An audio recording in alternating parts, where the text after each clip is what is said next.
മറ്റു പാർട്ടികൾ തങ്ങൾക്ക് ചാർത്തിയ വർഗീയതയുടെ മുഖംമൂടി മാറ്റി വികസനത്തിന്റെ പുതിയ മുഖവുമായി എല്ലാവരെയും ഞെട്ടിച്ചിരിക്കുകയാണ് കേരളത്തിലെ ബി.ജെ.പി. കേരളത്തിലെ ഭരണപക്ഷവും പ്രതിപക്ഷവും വർഗീയത പറഞ്ഞുകൊണ്ട് ജനങ്ങളെ തമ്മിലടിപ്പിച്ച് ഭരണം പിടിക്കാൻ ശ്രമിക്കുമ്പോൾ കേന്ദ്രത്തിൽ ഭരണത്തിലിരിക്കുന്ന ഒരു ഹിന്ദുത്വ പാർട്ടി കേരളത്തിൽ വ്യത്യസ്തമായ പാതയാണ് പിന്തുടരുന്നത്.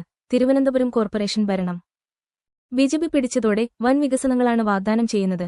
ഇതിനായി പ്രധാനമന്ത്രി നരേന്ദ്രമോദി തന്നെ നേരിട്ടെത്തുന്നുണ്ട്. അമിത്ഷാ തിരുവനന്തപുരത്തെത്തി കേരളത്തിലെ ബി.ജെ.പി. നേതാക്കളുമായി ചർച്ച നടത്തിയിരുന്നു. ഇപ്രാവശ്യം ബി.ജെ.പിയുടെ തിരുവനന്തപുരത്തെ തെരഞ്ഞെടുപ്പ് മുദ്രാവാക്യം തന്നെ വികസനത്തിനൊരു വോട്ട് എന്നായിരുന്നു. അതിന് അവർക്ക് അർഹമായ റിസൾട്ടും ജനങ്ങൾക്കിടയിൽ നിന്ന് കിട്ടി. ഇനി അടുത്ത നിയമസഭ തെരഞ്ഞെടുപ്പിലും തിരുവനന്തപുരത്തെ അതേ ശൈലി തന്നെ തുടരാനാണ് തീരുമാനം. അങ്ങനെയെങ്കിൽ കോൺഗ്രസും എൽ.ഡി.എഫും വിയർക്കേണ്ടിവരും. ബി.ജെ.പിയാകട്ടെ തിരുവനന്തപുരം കോർപ്പറേഷനിൽ അവർ പറഞ്ഞ വാഗ്ദാനങ്ങൾ അതിവേഗം നടപ്പാക്കിക്കൊണ്ടിരിക്കുന്നു.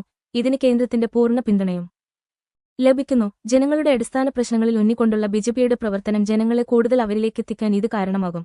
അധികാരത്തിനു വേണ്ടിയുള്ള എൽ.ഡി.എഫിന്റെ വർഗീയ കളി അവരെ ജനങ്ങളിൽ നിന്ന് അകറ്റാൻ കാരണമാകും.